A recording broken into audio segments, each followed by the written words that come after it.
Oxford United remain unbeaten against the top two with another very, very sturdy 0-0 draw away at the Riverside. We're here to talk about on this edition of Walking the London Road. Connor back with us this week. Connor, I wasn't there up in Middlesbrough. I wasn't going to make that mistake after last year. I don't think you were either. Would you get up on Saturday? I was a little recluse this weekend, Sam, and I stayed indoors, and it was that bad I almost made myself watch the rugby, but I didn't. So, it's a win-win all round. You What know it's about bad when yourself? you almost turn to the egg chasing. Yeah. What So about before we yourself? get too far, go on. What about yourself? Just kind of went into town and had a couple of drinks. It it was very much one of those weekends where I thought we were going to get pasted. So I thought, let's just kind of. I was listening to the game, but let's just say a couple more grey hairs potentially on my head after that one. But before we get too far into it, folks, please remember to like, comment, and subscribe. Really helps out in the algorithm, of course. Follow myself and Connor on Twitter. Of course, handles on screen. And also on TikTok. Connor's been putting some content recently on there as well, which has been very, very good. So, let's talk about the trip to the Riverside.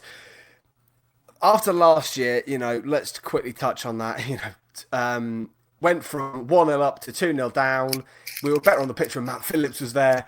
And how things change over the course of a year. Yeah. You know what? I'm not sure about you, but I thought that us going up there last year and this year was very similar in that we thought that we were getting a pacing, but it comes out that it actually either the result wasn't that bad or, some of the performances on the pitch weren't all that bad, but that's not to say that they were particularly good either. Yeah. I think at this point, scrapping a 0-0, and as we'll talk about, there was a lot of fighting to keep it a clean sheet. Very important. We'll talk about the situation in the relegation zone momentarily. But of course, let's start with the 11 that Matt Bloomfield deployed. Now, there is a little alteration to this, to the side that was on the pitch as the whistle was blown, because Brodie Spencer picked up a knock in the warm-up, which is just fantastic.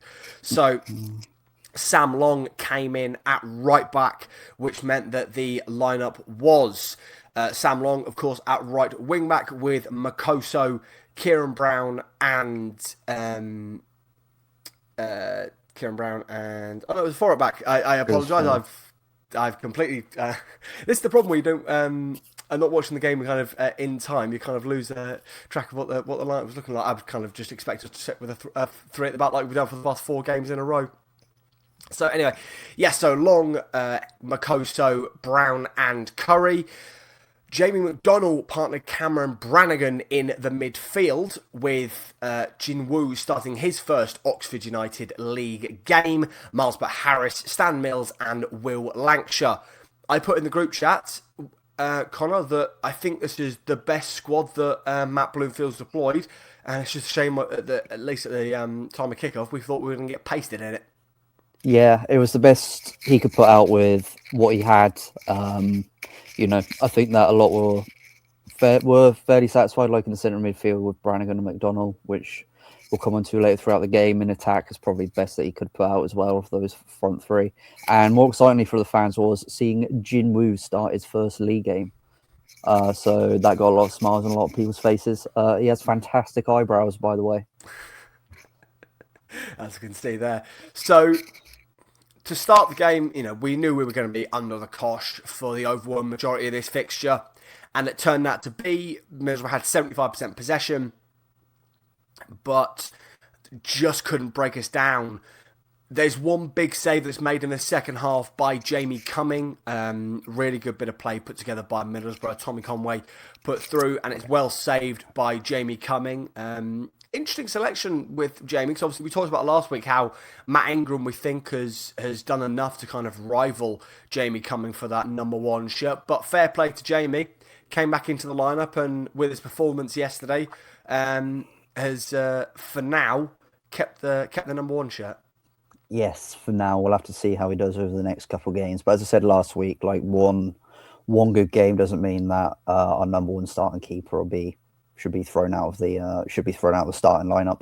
But yeah, if there was any doubt about Jamie Cumming, he was certainly, with that big save that he made in the second half, it was certainly, he was making his claim that he still definitely deserves in his mind to be between the sticks. So looking at that Middlesbrough lineup when everything was announced, obviously the talent that Middlesbrough have at their disposal is a joke.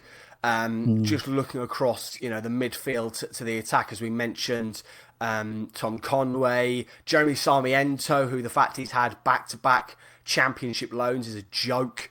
Aidan Morris, Hayden Hackney, who's a Premier League level player, Morgan Whittaker, we know has caused us many problems in the past. But other than that Tom Conway chance we mentioned in that second half, Middlesbrough didn't trouble Jamie Cumming an awful lot. Obviously, you're the EFL expert around these parts, Connor. Was that performance from the attacking side of Middlesbrough's game reflective of how they've been performing over the past couple of weeks? No, not really, because they had their 1-0, they had their 3-1 loss to Coventry, but before that they'd gone on about 6 games on the bounce in which they won, and Hellberg got Middlesbrough playing in such a fluid style, such easy on the eye, and very attacking that it was. I don't know about the past couple of games. They just haven't been able to stick the ball in the back of the net. As there was a lot of controlled possession at the game yesterday, but for whatever reason, they just seem to. Some of the troubles that we've experienced in not so distant past, that we've been able to get balls into play up well, get into some decent areas, but they just haven't been able to find the right outlet to put it in the back of the net, which is a bit surprising when you've got players on the pitch like, as you say, like Morgan Whittaker or like Conway, who they're able to find the back of the net. And usually players like Morgan Whittaker are very, very, very prolific against us, whether it be in League One or whether it be in the Championship. So it might just be that it's just a mental thing, a psychology thing for the past couple of games, because this definitely would have been a game that Middlesbrough would have come in looking at, maybe if we can get one early, then maybe we can open the floodgates and maybe get 3 or 4 past. But that obviously didn't come to be. So as we mentioned, Borough had 75% possession, 24 shots total, 7 on target, whereas we had 13 with 2 on target. Now, those 2 on target don't include, arguably, other than Conway's chances, the 2 best opportunities of the game, where we hit the woodwork twice in that first half. So the first comes from a really, really good bit of play. I think it's Lancashire sets it back to Stan Mills, and Mills on his left peg. We've seen him do that, most notably against Fleetwood in the promotion season, cracks the crossbar, and Bryn was kind of struggling a little bit to get his hand on it. And I thought from that moment, listening in, I was thinking, oh, we might be able to get something from this, because we knew they were going to dominate possession, but as high as Borough were going to sit, we were, with the players we had at our disposal. We've talked about the pace on the break of Stan Mills and Jim Woo John, about being able to catch teams on the counter attack. That's what we try and do with the sides higher up in the division, and it's why we've been able to collect the majority of our points from the sides in the better positions than where we are. Yeah, I think those are encouraging signs, as you say, that we are able to make those plays, and we can at times we can look dangerous on the transition and in the turnover and on the counter attack. It's just a lot of the time it's the decision making of a few of our players that that end it and break that down. You could also argue that maybe if Stan Mills hadn't had a shot off his left peg, he maybe could have played it out to Pert Harris on his left hand side. Maybe there could have been an option there, but nevertheless, if the ball goes that Mills strikes, if it goes into the back of the net, we're sat here today saying potentially what a great 3 points that is from an absolute wonder strike from Stan Mills. And then like with Pert Harris in the second half, I think that's more a bit luck, not being able to get his full body of torque maybe when he's turning and trying to get it into the back of the net. But there are encouraging signs from the game, particularly in the second half. And as you say, like the team that had 25% possession came closer to scoring twice. Yeah.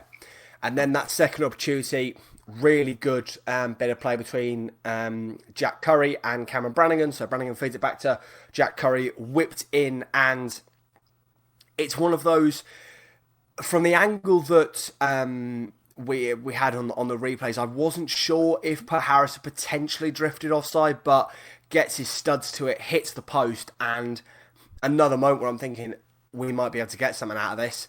So big chances.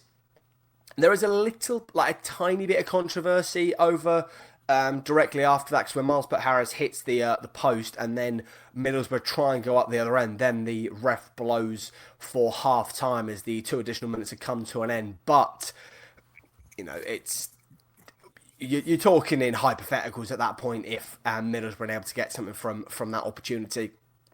And then the best chance of the second half is a really good ball through from, I think it might be Sam Long, through to Will Lancashire. And he just gets his foot caught on the ball, slips over when he's one-on-one with the goalkeeper. Really unfortunate, but Lancashire was feeding off scraps, and that was kind of the best opportunity he had. Really unfortunate, but from his demeanour, from what it sounded like, the way he was going about his business on the pitch, that 20 years old, but this lad is going to be, it's no surprise he's come through at Tottenham, because he seems to be modelling himself on the pitch a bit like Harry Kane, in the sense that he wants to keep the standards as high as possible. We'll talk about an instance where that comes into play in a minute, but even though he's not got the goal return that I think his work rate is deserved, I continue week in, week out to be more and more impressed by Will Lancashire. Yeah, it was a great pass through by Sam Long. It's just a shame that as you say, Lancashire couldn't. It was more unfortunate than it was about his ability. But if we had someone who could deliver a ball into the box, there's no reason why Lancashire couldn't be on like 15 plus goals this season. I think that he's that short of a striker, especially at Championship level, and we should be very lucky that we have a striker like that, in the terms of that if he was at a top 6 side, he'd probably be around 15 goals already, because there was some talk, I believe, that in the summer that Middlesbrough was circling after him to have him recalled back to Spurs and then loan him out in January, loan him back out to the Riverside. But is it too much of a shout to say, especially with how Spurs are at the moment, you wouldn't be surprised to see if he was at least in their matchday squad as a regular next season? Maybe not starting, potentially even being on the bench every now and then. I know that they have players like they have Solanke and Kulu Mwani, but you think that maybe how they're performing at the moment, it's always an option. And I know that also that the Spurs fans, that they're desperate to get some of their youth playing, like they were a familiar face from last year, Dane Scarlett being sent up to Scotland. They can't quite understand why young players like this aren't coming through in this when they have good players at their academy. So and I think that a lot of Tottenham fans are, although the goal return might not quite be what they're expecting, when they interact with Oxford fans on social media, you can see that they're quite pleasantly surprised with how highly we rate him in his work rate and what he's doing. So one of my good mates is a Spurs fan, and unsurprisingly, he has not been impressed with their 4 strikers they've got. Tell, Cullum Mwani, Richarlison, Dom Solanke, and obviously part of it does come into there's a lot of injury issues at Tottenham Hotspur Stadium for some fucking reason, and he was he's been saying over the past couple of days maybe Lancashire might get some game time next season. Obviously, they will be going through a kind of transition period, so potentially. I also wonder, West Brom looking at it thinking, what if they gave him a bit more of an opportunity last campaign? 'Cause he only got very, very few minutes at the Hawthorns last campaign. Maybe they could have been, getting a decent goal return from this lad. We'll talk about like I said, that kind of modelling himself after Harry Kane a little bit in a minute, because also big praise has to go again to that back 4. Jack Curry seems really, really solid. Sam Long, a lot of people in this fan base give him stick because he's been with us since League 2 days. But if there's a player that would be able to step up with 8 minutes notice, it's Sam Long. And then that Kieran Brown, Christ Makoso pairing, we said it a couple of weeks ago, that might be the combination that we go with long term. And they kept a clean sheet in the league in their first time together, and Makoso maybe got a little bit lucky not to pull the ball in the back of his own net, but they seem like a really assured pairing. Yeah, it's very, very nice. It's quite nice and comforting to see that we have something like that potentially. That we have some defensive stability at the back, but as we said, it is through a bit of unfortunate luck through Mikael Helic, or unfortunate luck in Mikael Helic terms. You know that he's picked up an injury that we've been forced to have this back line, but you know that'll only be a good thing, I think. So it'll be interesting to see how they do at Stoke midweek. So let's talk about the overall work rate of this side, because there was a point listening and watching it back that we lose possession in the second half, and Adomo Maku, who had come on as a substitute, there was two instances. The first was, I think it was a handball that he thought should have been given in our way, and he just stops. He's not the first player to do it by any stretch of the imagination. But so many times we say play to the whistle, because we're Oxford United. You don't get those decisions. Lancashire was fouled so many times and not given decisions. Put Harris fouled a number of times, not given decisions in this game. I mean, that goes for across the season. The amount of time Will Lancashire's been fouled and not been given a decision is absolutely mental. But that was disappointing from Amaku. And then, again, when there was a turnover in possession, he was, I think, was kind of walking back, and Lancashire was, you could see him shouting across to him, kind of, Amaku, get back and do your duties. And disappointed to see, but fair play to Amaku that later on in the second half, he was right in the area to do that defensive side of the game. So good to see that, even if in the moment you don't want to see players kind of lacking effort, that he took on board the criticism he received from the side and improved for the rest of that performance. Yeah, and it sounded like that after the game that Matt Bloomfield was going to have a conversation, maybe in private, about about that instance and his work rate, because he's come for what is the size of our club, quite a heavy fee. So with a player with that kind of price tag, fans have a certain expectation of how you should be performing and putting in the effort when you have that yellow shirt on. But also at the same time, it's refreshing and not encouraging. It's always expectant now that you see Will Lancashire. He's 20 years old, and how old's Amaku? 21, 22, and he's telling him to get up the pitch, because he's doing something wrong if Lancashire's being able to run past him when going back to get in defensive positions. I think that there's, within the fan base, there's a few alarm bells that are going 3 or 4 games with Amaku because of his work rate, and also because of his past few performances haven't exactly set the world on fire, but it is 3 or 4 games, and I think the next 3 or 4 really will come to show, like, it was this guy worth the 7 figures reportedly that we've paid for him.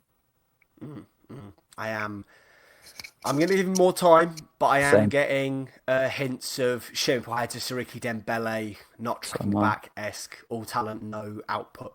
But we'll give him a bit more time on that. But it's also good to see that we've got other players more than just, the stalwarts in Sam Long, Kieran Brown, the captain Cameron Brannigan, Will Volks, that are wanting to keep the standards high for this football club to try and keep us in the division. That's really good to see that the players know, a certain level has to be maintained for us to get 3 points, or at least a point, because talent-wise, there are better sides in this division than ourselves.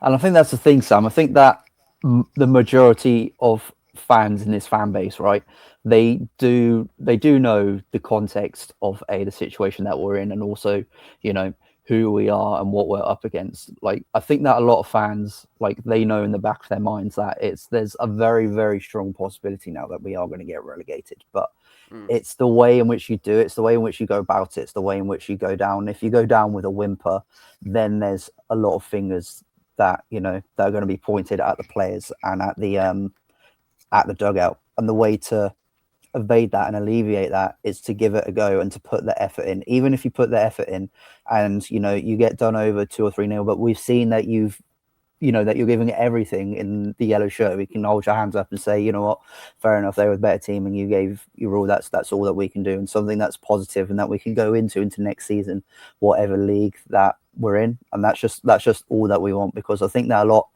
maybe including myself, have like settled that we're probably going to be playing League One football next season. Just go out and show that you fought for it, and even if it's 1 point that it comes down to that we get relegated on, we can have a little cry, but at least we can say that we gave it our all, and it just wasn't enough.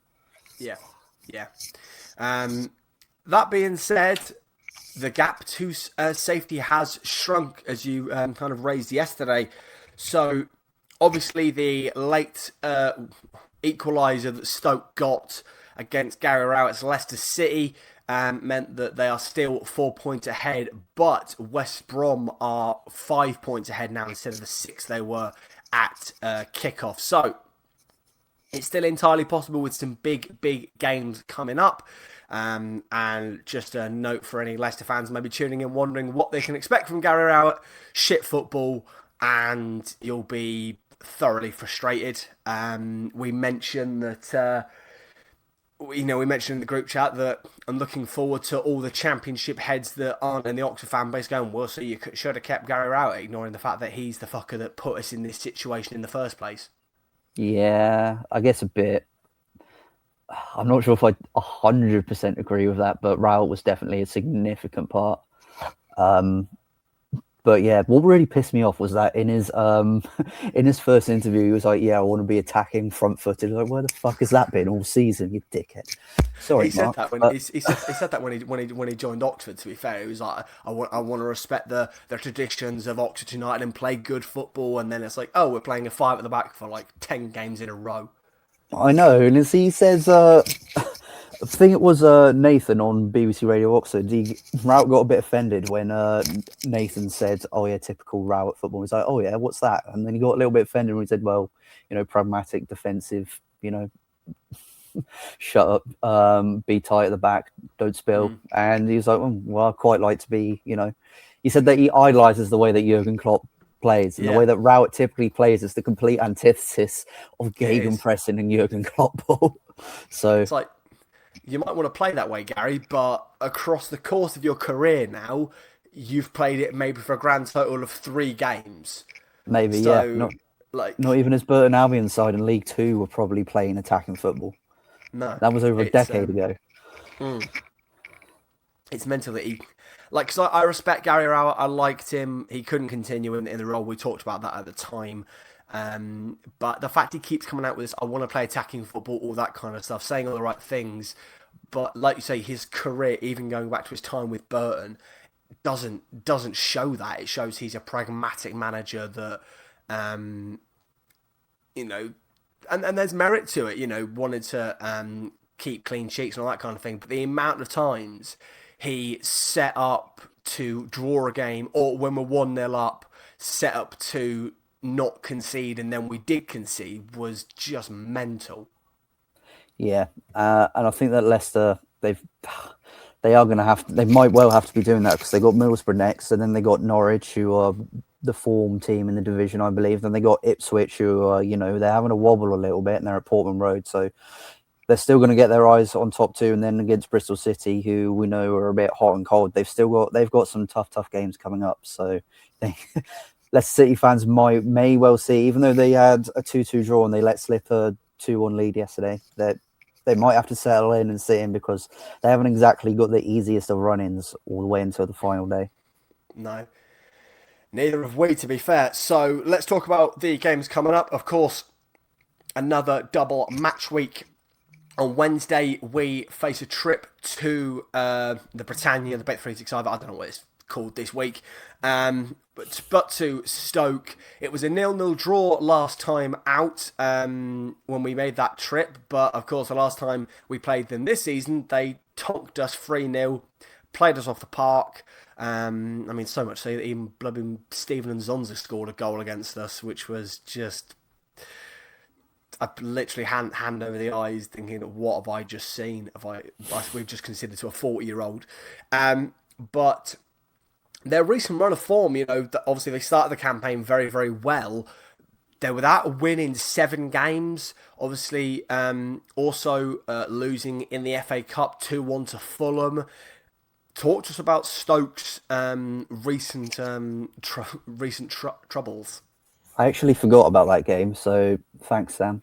Um, yeah, they're actually without a win in 8 games in all competitions, and they've just fallen like a stone. And I know that there's a lot of Stoke City fans now that instead of looking up are actually starting to look over their shoulder, which I find very hard to believe, because I don't think that they're going to be in that much trouble. So, as we just alluded to, they haven't won in 7 league games. So, step fourth, Oxford United Football Club. Yeah. The charity's coming to town. Exactly. Yeah. So we know that Stoke have got quality, hence why they tonked us. Couple of, I think it was back in November, I want to say. Yeah. But there's been a bit of a development kind of with because obviously the player that was playing ridiculously was Mubama on loan from Man City. Correct me if I'm wrong, he got injured just before the new year, so they are now have I think a Dutchman up top, Smit, who they took a while to sign from the Netherlands. Is he kind of, he looks your typical kind of big target man up top, and am I right that they're kind of struggling to play into him at the minute? Yeah, he's just had little to no impact in his 4 games whatsoever. So hence why they've really been struggling for goals. Like really been struggling for goals. The last 3 games or so, they haven't managed to find the back of that, unfortunately. And another player that we should mention that started the season on fire, which is just since January, he's just absolutely fallen. Like he's just fallen into the ether. It's been Sorba Thomas. So he started like a house on fire as well. And when I remember that game when he came to Stoke, he was absolutely murdering our right hand side. Him going up against Sam Long was my nightmare.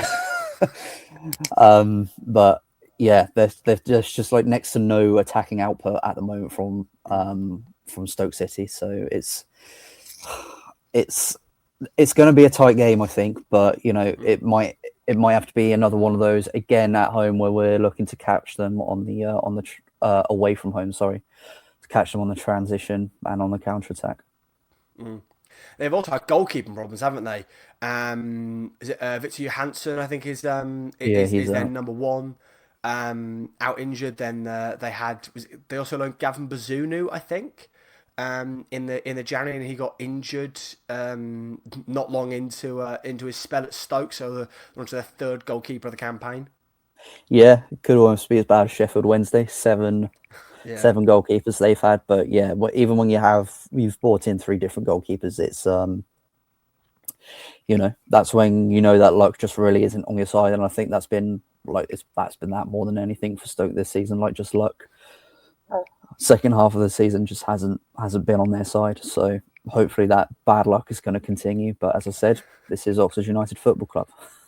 Yeah, no, like we'll go and be Oxfam United again, and they'll pick up a valuable 3 points and improve their goal difference. But that's not the most important game of the week, because that is the visit from West Bromwich Albion at 3:00 on Saturday. Of course, the last game that we had against them was a very, very fiery affair. We took the lead and then were shit after. We talked about it last week in a Sam Allison masterclass, denying Will Lancashire 2 penalties. They've been really, really in trouble. And as we mentioned, they're only 5 points clear of us, a point clear of the relegation zone. You've been very, very critical since his appointment of Eric Ramsey, obviously coming in from the MLS. Would you say it's been, the worst appointment of the season in the Championship? I can't believe at one point I was vying for the Cincinnati manager for the Oxford job. It's just reaffirmed, maybe that MLS to even the Championship level is just two completely monumental stratospheres. There was a few broadcasters that were saying that he would do good because he was that Eric Ramsey would be a good appointment because he works well at Man United and he got, you know, the best defensive record in MLS. And they were attributing because he worked at Man United that maybe it'd be like Kieran McKenna. It just doesn't work like that, unfortunately. And there's a, you know, I think you should give managers time, but then when you're a club with the stature of West Brom, not only in the Championship, who I think are one of the bigger clubs in the Championship, but also in historical terms, one of the bigger clubs in England, there comes a point where, you know, you're going to have to make a change, even if you don't want to be that club that has 3 managers in the space of a season. Because, you know, I think that this would have been the perfect job for Gary Rowett, and now he's up at Leicester, and you've blown that chance. But West Brom under Ramsey, this team is the worst club. This is the worst team in the Championship, excluding. You think there wasn't us? Yeah. It wasn't worse than Wednesday. Excluding Wednesday, because, you know, I think that a lot of people. I think that this really, if we're honest, Sam, this was a 23 league season this year. Because Sheffield Wednesday, they were relegated and done before a ball was even kicked. Sorry, this is the worst team in the Championship at the moment. So, you know, I mean, under Ryan Mason, you know, you could kind of try and see what he was trying to do. He kind of wanted to bring in his own attacking style, and you thought that maybe he could do it, but above him, the board just nowhere to be seen. Player recruitment has been awful. Individual decision making on the pitch has been awful. And then you come in and then you have a coach who supposedly his best trait was his defensive record and his ability to bring defensive stability, and he hasn't been able to do anything, and they're looking toothless up front. So, you know, at the moment, if we're looking at teams that are probably going to go down, it will be Sheffield Wednesday has been confirmed relegated today. Yeah. Probably going to be us. And in my mind, you're looking at West Brom, which, and if I flick back through my memory, apart from maybe Sunderland and Sheffield Wednesday, might be one of the biggest clubs to get relegated into Division 1. Yeah, I think you're right. I think it would be, from memory, like you say, other than Sunderland, I'm trying to wrap my brain thinking of other, obviously, Sheffield Wednesday. Sheffield United was maybe 10 years ago, was it? As I've said that, maybe in recent memory, because I'm thinking that there were clubs like Leeds and Nottingham Forest that both went into League One. So it still would be a massive shock if, you know, if this team dropped into the 3rd division. They were the victims of a very, very routine win for Coventry yesterday.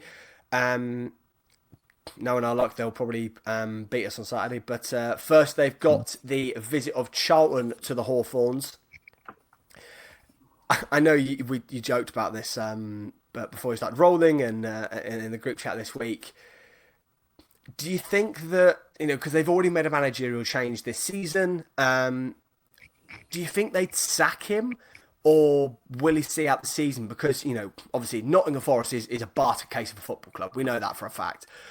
But clubs typically don't like to go through more than 2 managers a season, because at that point you're, you know, confirming that the hierarchy is inept at what you're doing, and that the players, regardless of who the manager is just letting them down.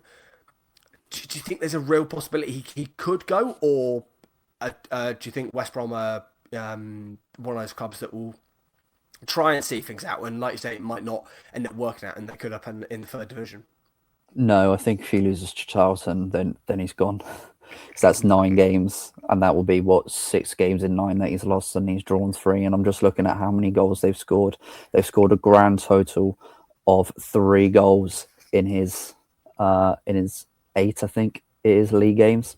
And if you lose to a side that's just been promoted from League One, and it looks very likely that you're going into League One, and then you slip into the relegation zone, at that point, if it was me, up at the top, and you're looking to make an appointment which would galvanise the fans, because the fans are not with the board, or not with the dugout at the moment, you go and say to Darren Moore, look, till the end of the season.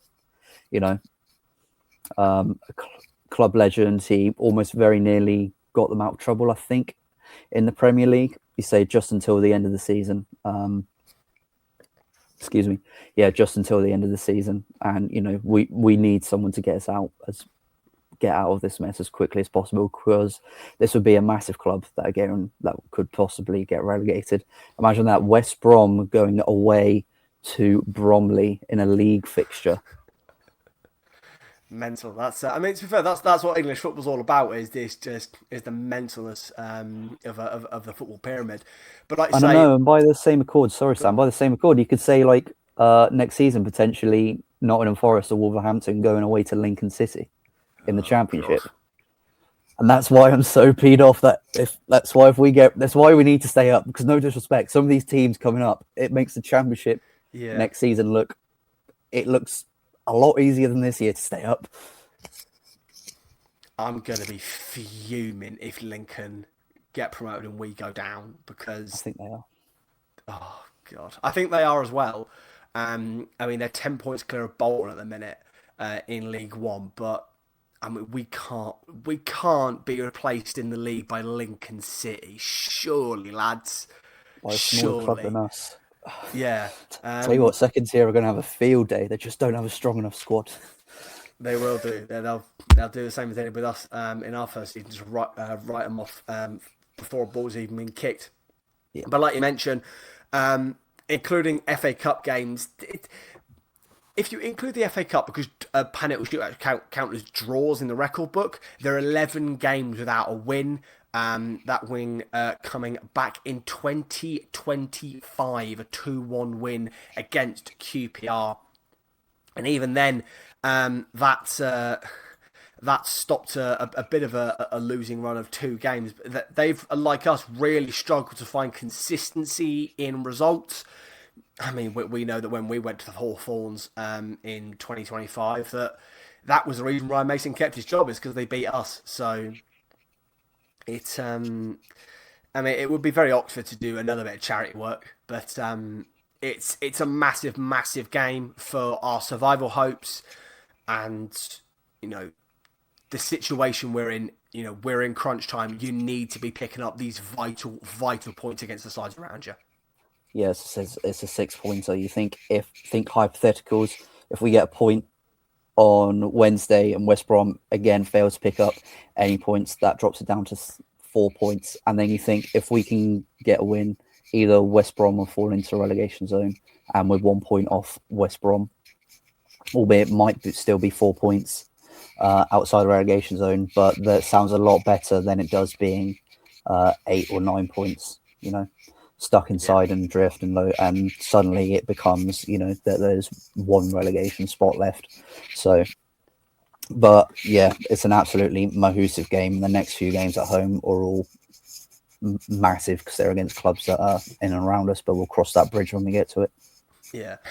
And to kind of add pressure onto the game, other than of course Sheffield Wednesday, who, like, I've got mates who are Wednesday fans, and it's a horrific situation that they've had to go through, and like you said, they all knew they were going to be heading for League One next season. So best of luck. The best things for them is rebuild the club and hopefully come back up, because Sheffield Wednesday is a massive football club. But other than Sheffield Wednesday, West Brom have got the worst goal difference in the division. They're 1 goal worse off than ourselves.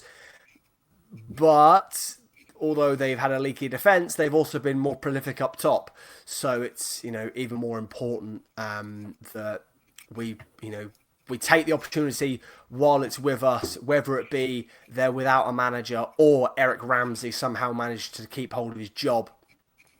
We need to snatch the opportunity, and hopefully, we spoke about it in the group chat this week. Sunderland to Middlesbrough is the first time we've carried performances across games.